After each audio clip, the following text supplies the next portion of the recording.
Welcome to studio news bulletin. ముందుగా headlines. అంబర్కోటను సందర్శించిన JD Vance దంపతులు.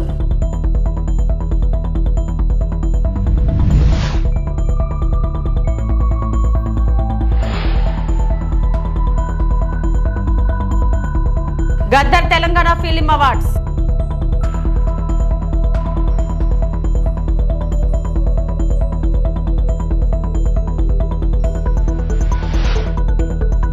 వైఎస్ఆర్సీపీ పీఎస్సీ సభ్యులతో వైఎస్ జగన్ భేటీ.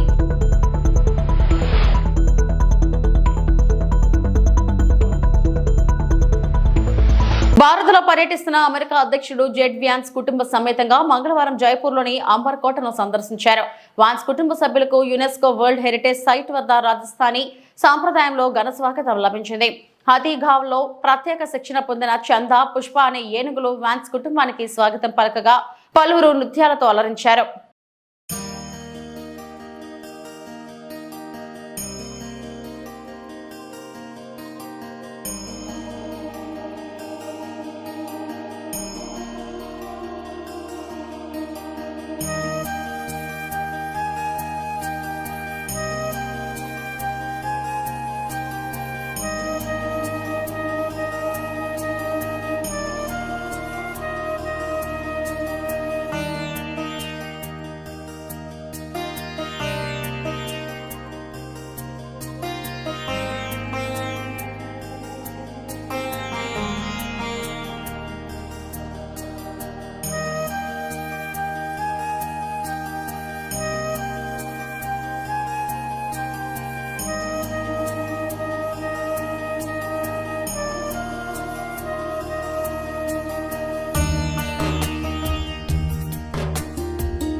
తాడేపల్లిలోని వైఎస్ఆర్సీపీ కేంద్ర కార్యాలయంలో పొలిటికల్ అడ్వైజరీ కమిటీ సభ్యులతో ఆ పార్టీ అధ్యక్షుడు మాజీ సీఎం వైఎస్ జగన్మోహన్ రెడ్డి సమావేశమయ్యారు.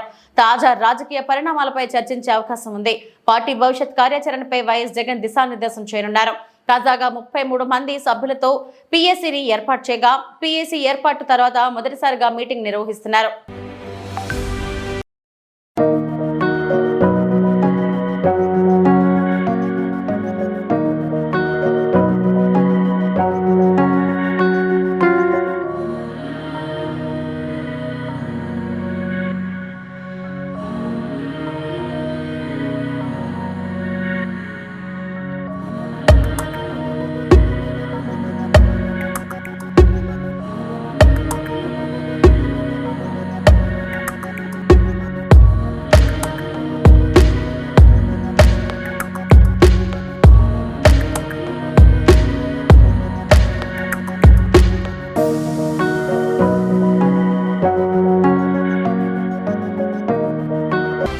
దశాబ్ద కాలంగా ఎలాంటి ప్రోత్సాహకాలు అవార్డులకు నోచుకొని తెలుగు చలనచిత్ర పరిశ్రమకు కాంగ్రెస్ ప్రభుత్వం ఇచ్చే గద్దర్ తెలంగాణ ఫిల్మ్ అవార్డుల గురించి ప్రతి ఒక్కరూ మాట్లాడుకునేలా వేడుకలు నిర్వహిస్తామని డిప్యూటీ సీఎం బట్టి విక్రమార్క అన్నారు. గద్దర్ పేరుతో ఫిల్మ్ అవార్డులు ఇవ్వడానికి అనేక కారణాలు ఉన్నాయన్న విక్రమార్క తెలంగాణ ఉద్యమానికి తన పాటతో ఊపిరిపోసిన వ్యక్తి గద్దర్ అని కొనియాడారు. అలాంటి వ్యక్తి పేరుతో అవార్డులు ఇవ్వడం సుముచిత నిర్ణయమేనన్న డిప్యూటీ సీఎం అన్నారు. హైదరాబాద్ ప్రసాద్ ప్రివ్యూ థియేటర్లో నిర్వహించిన మీడియా సమావేశంలో గద్దర్ తెలంగాణ ఫిలిం అవార్డుల కోసం వచ్చిన ఎంట్రీలను మంత్రి కొమిటిరెడ్డి వెంకటరెడ్డి, ఎఫ్డీసీ చైర్మన్ దిల్ రాజు సమక్షంలో జ్యూరీ చైర్మన్ జయసుధకు అందజేశారు. భవిష్యత్ తరాలకు స్ఫూర్తిగా ఉండేలా ఈ అవార్డుల వేడుకలు జరుపుతామన్నారు. ఈ మీడియా అత్యంత బలమైంది. సమాజానికి ఉపయోగపడేటట్టుగా కథలో కథనాలతో సినిమాలు తీస్తూ సమాజ అభివృద్ధి కోసం సమాజంలో ఉన్నటువంటి పరిస్థితుల్ని ఆకలింపు చేసుకొని విలువలను ప్రోత్సహించడం కోసం చాలా బలంగా ముద్ర వేసేటువంటి ఈ మీడియాని మనం ఎప్పుడు కూడా కాపాడుకుంటూ ముందుకు పోవాల్సినటువంటి అవసరం, బాధ్యత పాలకులపైన ఉంది. నిత్యం సమాజ పరివర్తన కోసం, తద్వారా ప్రజల జీవన స్థితిగతులు మెరుగుపడటం కోసం, విలువలతో కూడినటువంటి సమాజ నిర్మాణం కోసం బలంగా ఉపయోగపడేటువంటి ఈ తెలుగు సినీ పరిశ్రమని బాధ్యత కలిగినటువంటి ప్రభుత్వాలు ప్రోత్సహిస్తూ వాటి ద్వారా ప్రజల సందేశాన్ని ఇప్పించాల్సినటువంటి అవసరం కూడా ఉందని ఈ ప్రభుత్వం భావిస్తూ ఉంది. అందుకే ముఖ్యమంత్రి శ్రీ రేవంత్ రెడ్డి గారు, కాంగ్రెస్ ప్రభుత్వం వారి నాయకత్వంలో ఒక నిర్ణయం చేసి దశాబ్ద కాలం పైబడి తెలుగు సినిమా పరిశ్రమని పూర్తిగా చేయటం ఇది మంచి సాంప్రదాయం కాదు, ఇది మంచిది కాదని చెప్పి ఆలోచన చేసి తప్పనిసరిగా మనం ఈ తెలుగు సినిమా పరిశ్రమను ప్రోత్సహించాల్సిన అవసరం ఉందని చెప్పి ఒక నిర్ణయం తీసుకొని మళ్ళీ తిరిగి తెలుగు చలనచిత్రాలకు సంబంధించినంత వరకు, తెలుగు చలనచిత్రాలే కాదు ఈ ప్రాంతానికి సంబంధించిన ఉర్దూ మీడియంకి సంబంధించినటువంటి చిత్రాలను కూడా ప్రోత్సహించాలనేటువంటి ఆలోచనతో గద్దర్ తెలంగాణ చలనచిత్ర అవార్డులు 2024ని మొట్టమొదటిసారిగా ఈ రాష్ట్రంలో ప్రవేశపెట్టాం. దీనికి చాలా కారణాలు కూడా ఉన్నాయి. గద్దర్ తెలంగాణ చలనచిత్ర అవార్డులు అనంటే తెలంగాణ సంస్కృతి, తెలంగాణ గుండె చప్పుడిని తన కళల ద్వారా విశ్వవ్యాప్తం చేసినటువంటి మహానుభావుడు గద్దర్. ఆయన బాణి కానీ లేకపోతే ఈ తెలంగాణలో ఉన్నటువంటి సంస్కృతిని, ఈ తెలంగాణలో ఉన్నటువంటి భావజాలాన్ని తెలంగాణ రాష్ట్రానికే కాకుండా దేశవ్యాప్తంతో పాటు ప్రపంచంలో ఒక స్పష్టమైనటువంటి మార్గాన్ని ఏర్పాటు చేయడం ద్వారా ప్రతి తెలంగాణ పల్లెలో కూడా ఆయన బాణి ద్వారా సమాజానికి పనికొచ్చేటువంటి కళల ద్వారా వ్యాప్తి చేసేటువంటి కార్యక్రమాన్ని ప్రతి చిన్నవాడి దగ్గర నుంచి వృద్ధుడి వరకు తీసుకొని ముందుకు వెళ్ళినటువంటి విషయం మనందరికీ తెలిసిందే. ఒక శతాబ్దానికి ఒక మనిషి అటువంటి వాళ్ళు పుడతారు. అటువంటి వాళ్ళు తెలంగాణ రాష్ట్రంలో పుట్టడం తెలంగాణ రాష్ట్ర అదృష్టంగా మేమంతా భావిస్తూ ఈ రాష్ట్ర అభివృద్ధి కోసం, తెలంగాణ రాష్ట్ర ఆవిర్భావం కోసం ఆయన పెద్ద ఎత్తున పాదయాత్ర చేసి సింగరేణి కాలనీస్ నుంచి మొదలుపెట్టి ఆదిలాబాద్ వరకు తన పాటతో తెలంగాణ రాష్ట్ర ఆవిర్భావానికి పెద్ద ఎత్తున ఊపిరిపోసిన మహానుభావుడి పేరు మీద ఆ కల్చర్ ద్వారా తీసుకొచ్చినటువంటి విప్లవం ద్వారా వచ్చినటువంటి ప్రక్రియతో ఇక్కడ ఉన్నటువంటి ప్రజలందరూ కూడా పెద్ద ఎత్తున ఉద్యమంలో పాల్గొని ప్రత్యేక విజయనగరం జిల్లా పర్యటనలో భాగంగా R&B గెస్ట్ హౌస్ వద్ద మంత్రి రామానాయుడు ఘన స్వాగతం లభించింది. ఈ సందర్భంగా నెల్లిమర్ల ఎమ్మెల్యే లోకం మాధవి స్థానిక నాయకులు మర్యాదపూర్వకంగా కలిసి పుష్పగుచ్చాలు అందించారు. అనంతరం పోలీసులు గౌరవ వందనమును మంత్రి రామానాయుడు స్వీకరించారు.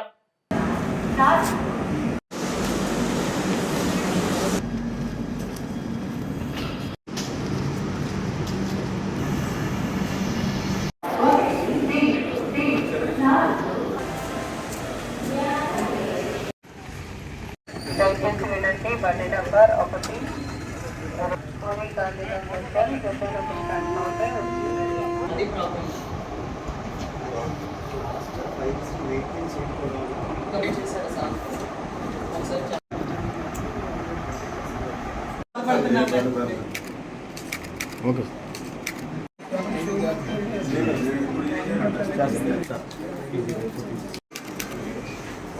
ఓకే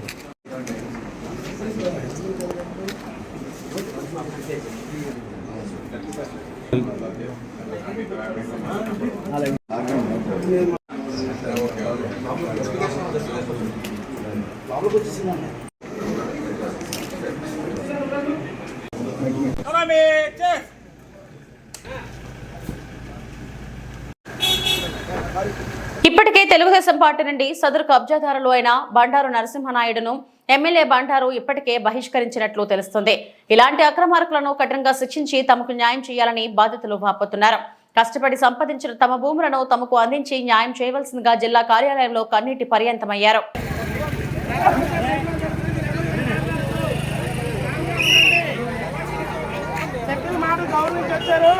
ఈ క్షణం కూడా కావుగా ఉండండి.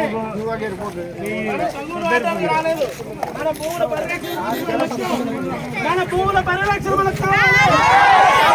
పరిరక్షణ మనకు కావాలి.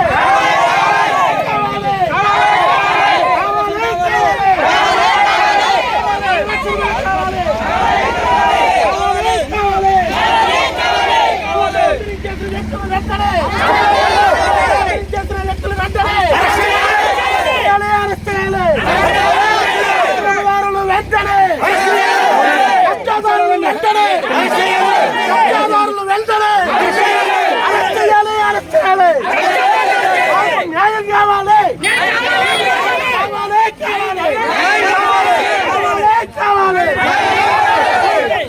వెంటనే అరెస్ట్ చేయాలి. అరెస్ట్ చేయాలి. భూ కబ్జాదారులు వెంటనే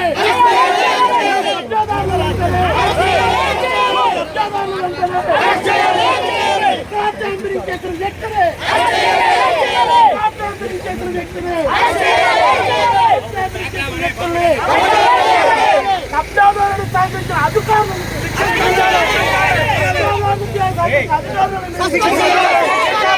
ట్యాంపరింగ్ చేసిన వ్యక్తులని రికార్డ్ ట్యాంపరింగ్ చేసిన వ్యక్తులని భూముల పరిరక్షణ మాకు కావాలి. భూముల పరిరక్షణ మాకు కావాలి. హక్కుదారులకు వెంటనే రికార్డులు కావాలి. హక్కులు మాకు కావాలి. హక్కులు మాకు కావాలి. 70 సంవత్సరాల నుంచి హక్కుబడిలో ఉన్న ప్రతి రైతుకి రికార్డు కావాలి. కావాలి. భూ ఆక్రమణదారుని వెంబడే భూ ఆక్రమణదారుని వెంబడే రాజాతినంత ఈజీగా కబ్జా చేస్తున్న వ్యక్తిని రాజాతినంత ఈజీగా కబ్జా చేస్తున్న వ్యక్తిని రాజకీయ ముసుగులో ఉన్న దొంగల్ని రాజకీయ ముసుగులో ఉన్న దొంగల్ని రాజకీయ ముసుగులో ఉన్న దొంగల్ని రాజకీయ ముసుగులో ఉన్న దొంగల్ని రికార్డ్ ట్యాంపరింగ్ చేసిన వ్యక్తులని రికార్డ్ ట్యాంపరింగ్ చేసిన వ్యక్తులని రికార్డ్ ట్యాంపరింగ్ చేసిన వ్యక్తులని రికార్డ్ ట్యాంపరింగ్ చేసిన వ్యక్తులని మా హక్కులు మాకు కావాలి. కావాలి. మా హక్కులు మాకు కావాలి. కావాలి. మాకు అన్యాయంగా లోన్లు బ్యాంకులో తీసుకొచ్చిన పరిస్థితుల నుంచి కాపాడాలి. కాపాడాలి. బ్యాంకులో లోన్ తీసుకొచ్చిన అక్రమదారుల్ని బ్యాంకులో అక్రమంగా లోన్ తీసుకొచ్చిన అక్రమదారుల్ని శిక్షించాలి. శిక్షించాలి. అక్రమ లోన్లు ఇచ్చిన బ్యాంక్ అధికారులు కూడా అక్రమ లోన్లు ఇచ్చిన అధికారులు కూడా రికార్డు ట్యాంపరింగ్ ఎమ్మెల్యే గారు పరిధిలో ఇస్తే 4 రోజుల్లో రీసర్వే చేసి మీకు భూములు అర్జిస్తాము. బ్యాంకు లోన్లు అయితే ఏవైతే ఉన్నాయో అది మా పరిధిలో రాదు. దాని నిమిత్తం మీరు బ్యాంకులు నష్టపోతారు. కానీ ఈ వాటికి ఏదైనా చేసినప్పుడు ల్యాండ్ వీళ్ళు మా పేరు ఆన్లైన్ చేసిన వాళ్ళు ఒకవేళ కానీ డబ్బులు కట్టకపోతే ఈ ల్యాండ్ డిస్ట్రిబ్యూట్లో ఉంటుంది. ఎందుకంటే బ్యాంకు ఖచ్చితంగా దాన్ని ఇప్పుడు ఎవరి పేరు మీద ఎప్పుడు పూర్వ ఖాతాలో లేకపోతే ఆఫ్లైన్ ఆన్లైన్ చేసి ఆయన పేరు ఇప్పుడు ప్రజెంట్ ఆయన పేరు మీద తాతల పేరు మీద ఉన్నది కాగితం కానీ ఏమైనా ఉందా? కూటమి ప్రభుత్వం వచ్చిన దగ్గర నుండి అన్ని దుర్ఘటనలే. లడ్డూ కల్తీ అన్నారు. కాశీ నాయన క్షేత్రంలో అన్నదాన సత్రాలు కూల్చేశారు. వైకుంఠ ఏకాదశి దర్శనంకు వచ్చిన భక్తులు తొక్కిసలాటలో చనిపోయారు. తిరుపతి గోశాలలో గోవులు మరణించాయి. శ్రీకూర్మంలో పవిత్రమైన నక్షత్ర తాబేళ్లు మృతి చెందాయి అని మాజీ ఎమ్మెల్యే మల్లాది విష్ణు పేర్కొన్నారు. కృష్ణా పుష్కరాలప్పుడు కూడా విజయవాడలో దుర్గాఘాటి దగ్గరలో ఉన్నటువంటి దాదాపు 40 గుళ్ళనన్నింటిని కూడా తీసేయడం జరిగింది. అలాగే ఇప్పుడు చూడండి, వైఎస్ఆర్ కడప జిల్లాలో పదే మేము చెప్తానున్నాం. కాశీనాయన క్షేత్రంలో అక్కడ గత ప్రభుత్వము జగన్మోహన్ రెడ్డి గారు కేంద్ర ప్రభుత్వానికి ఉత్తరం రాసి దాన్ని పరిరక్షించాలి, దాంట్లోంచి తొలగించాలి అని చెప్పి రాస్తే ఈ కూటమి ప్రభుత్వం అన్నీ కూడా కొట్టడం జరిగింది. బుల్డోజర్లు తీసుకెళ్లి కొట్టడం జరిగింది. అటు అధికారులందరూ కూడా పోయి కొట్టడం జరిగింది. అంటే ఈ ప్రభుత్వానికి చిత్తశుద్ధి ఉన్నట్టా లేనట్టా? శ్రీవారి లడ్డూ మీద దారుణమైనటువంటి దుష్ప్రచారం చేశారు. అంటే ఆంధ్రప్రదేశ్లో జరుగుతున్నటువంటి సంఘటనలు ఎత్తి చూపుతూ ఉంటే దీని మీద ప్రత్యేకమైనటువంటి శ్రద్ధ తీసుకోవాలని చెప్పని అడుగుతూ ఉంటే ఎవరు ఎందుకని మాట్లాడలేకపోతున్నారు? ఎందుకని ఇలాంటి సంఘటనలు జరగకుండా ఆపలేకపోతున్నారు? ఎందుకని ఈ దేవాలయాలలో జరుగుతున్నటువంటి నిర్లిప్తత, అక్కడ ఉన్నటువంటి పరిస్థితుల్ని మార్చేటటువంటి చర్యలు ఎందుకు చేపట్టలేకపోతున్నారు? ఈ రాష్ట్రంలో చూడండి ఏం జరుగుతుందో. తిరుమల తిరుపతి దేవస్థానం గురించి పదే పదే మేము చెప్తానే ఉన్నాం, చర్యలు తీసుకోండి అని చెప్పని. అక్కడ జరిగినటువంటి నా వినాశనంలో జరిగినటువంటి బోటింగ్ కానివ్వండి, అలాగే చెప్పులు వేసుకుని గుడి మీదకి రావడం కానివ్వండి, అలాగే తొక్కిసలాట జరిగింది కానివ్వండి, గోమాతల విషయం కానివ్వండి, అలాగే కాశీనారాయణ క్షేత్రం కానీ, ఇప్పుడు ఫైనల్గా శ్రీకూర్మంలో జరిగినటువంటి తాబేళ్ల పట్ల నిర్లక్ష్య వైఖరి. అక్కడ ఉన్నటువంటి ఎండోమెంట్స్ ఈఓ ఏం చేస్తున్నాడు? అక్కడ 3 జిల్లాలకు ఉండేటటువంటి అధికారి ఏం చేస్తున్నాడు?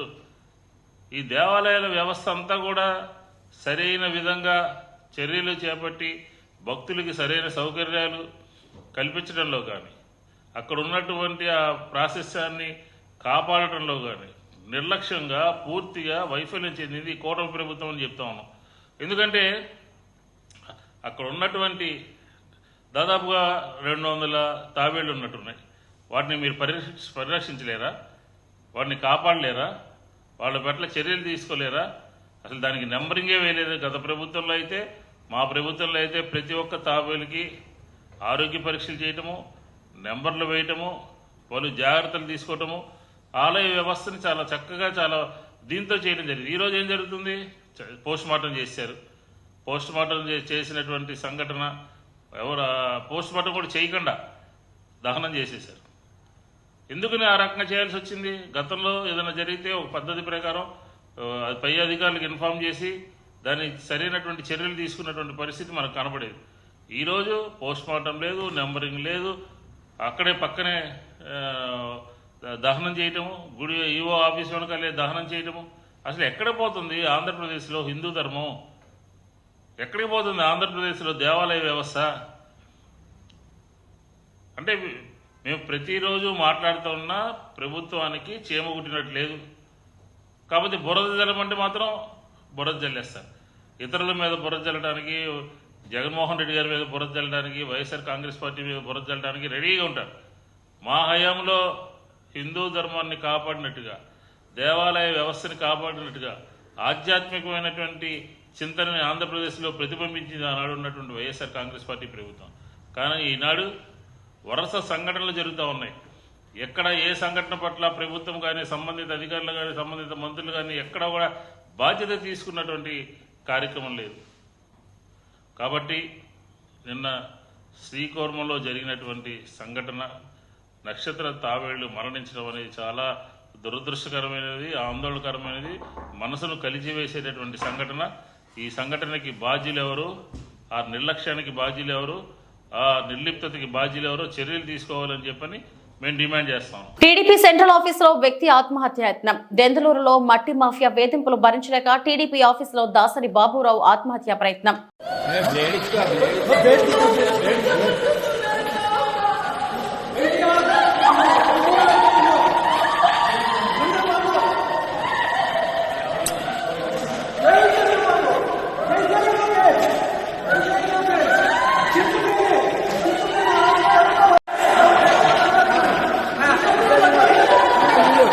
సంవత్సరాల నిరీక్షణ, ఎన్నాళ్ళు కలలు కన్న విద్యార్థుల కళ్లలో ఆనందం ఈ రోజు చూస్తున్నాం.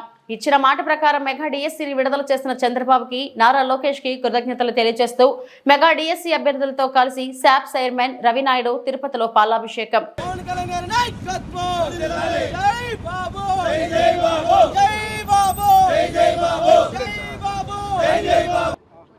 ఈరోజు తిరుపతి ఆర్డీఓ ఆఫీస్ నందు మెగా డిఎస్సీ అభ్యర్థులు మరియు టీఎన్ఎస్ఎఫ్ తిరుపతి పార్లమెంటు రాష్ట్ర కమిటీ, నగర కమిటీ ఆధ్వర్యంలో ఈరోజు మెగా డిఎస్సీ విడుదలపై చంద్రబాబు నాయుడు గారికి, విద్యాశాఖ మంత్రి నారా లోకేష్ గారికి కృతజ్ఞతలు తెలిపే కార్యక్రమాన్ని ఈరోజు నిర్వహించడం జరిగింది. 6 ఏళ్ల కళ, గత 5 సంవత్సరాలు ఇదే ఆర్డీఓ ఆఫీస్ నందు నేనే మా విద్యార్థి సంఘాలు అన్ని సంఘాలు విద్యార్థులు ఆర్తనాదాలు పెట్టాం, నిరసనలు వ్యక్తం చేశాం, ధర్నాలు చేశాం. మీ కెమెరాలే సాక్షి. ఇదే రోడ్డు మీద పొల్లు దండాలు పెట్టాం. ఇదే వైఎస్ రాజశేఖర రెడ్డికి దండం పెట్టుకున్నా, నీ కొడుకు బుద్ధి మార్చు మార్చు మార్చు అని చెప్పి ఇదే రాజశేఖర రెడ్డి గారి విగ్రహం కాడ దండాలు పెట్టి 5 ఏళ్ళు అలిసిపోయాం. ఆ రోజు చంద్రబాబు నాయుడు గారు ఒక మాట ఇచ్చారు, నేను అధికారంలోకి వస్తానే, కూటమి అధికారంలోకి వస్తానే మొట్టమొదటి సంతకం మెగా డిఎస్సి మీద పెడతాను, అది కూడా 5,000 6,000 పోస్టులు కాదు 15,000 పోస్టుల పైన భర్తీ చేపడతాను, మళ్ళీ భర్తీలు చేపడతామని చెప్పి ఆ రోజు మాట ఇచ్చారు. ఇచ్చిన మాట ప్రకారం గౌరవ ముఖ్యమంత్రి నారా చంద్రబాబు నాయుడు గారు బాధ్యతలు తీసుకున్న రోజే మెగా డిఎస్సిపై సంతకం పెట్టారు. కొన్ని లక్షల మంది విద్యార్థుల జీవితాల్లో ఆశలు చిగురించే విధంగా ఆ సంతకం మారింది. ఆ రోజు అభ్యర్థులందరూ ఆనందం వ్యక్తం చేశారు. దానిపైన అనేక కసరత్తులు జరిపి ఒక సమర్థవంతమైన డిఎస్సి ప్రకటించాలని విద్యాశాఖ మంత్రి నారా లోకేష్ గారు ఒక పక్క రిజర్వేషన్ని ఒక పద్ధతి ప్రకారం నడిపించాలి, దాంతోపాటు అన్ని కేటగిరీలకు న్యాయం జరగాలి, అన్ని జిల్లాల్లో ఉన్న అభ్యర్థులకు న్యాయం జరిగే విధంగా ఈ డిఎస్సిని ఒక రూపకల్పన చేసి నిన్న ప్రకటించడం జరిగింది. జూన్ జూలైలో ఎగ్జామ్స్ కూడా పెడతామని చెప్పి డేట్లు కూడా అనౌన్స్ చేయడం జరిగింది. ఈ అకాడమిక్ ఇయర్ నాటికే వీళ్ళు టీచర్లుగా ఆ పాఠశాలలోకి వెళ్తారని ఇచ్చిన మాట ప్రకారం గౌరవ చంద్రబాబు నాయుడు గారు, గౌరవ లోకేష్ గారు ఇంత సమర్థవంతంగా డిఎస్సిని ప్రకటించడం చాలా ఆనందదాయకం. ఒక విద్యార్థి సంఘ నాయకుడిగా విద్యార్థుల తరపున మెగా డిఎస్సి ప్రకటించినందుకు చంద్రబాబు నాయుడు గారికి హృదయపూర్వకంగా అభినందనలు తెలియజేసుకుంటూ పాదాభివందనం. ఇవి ఇప్పటివరకు నా బులెటిన్ అప్డేట్స్. నమస్తే.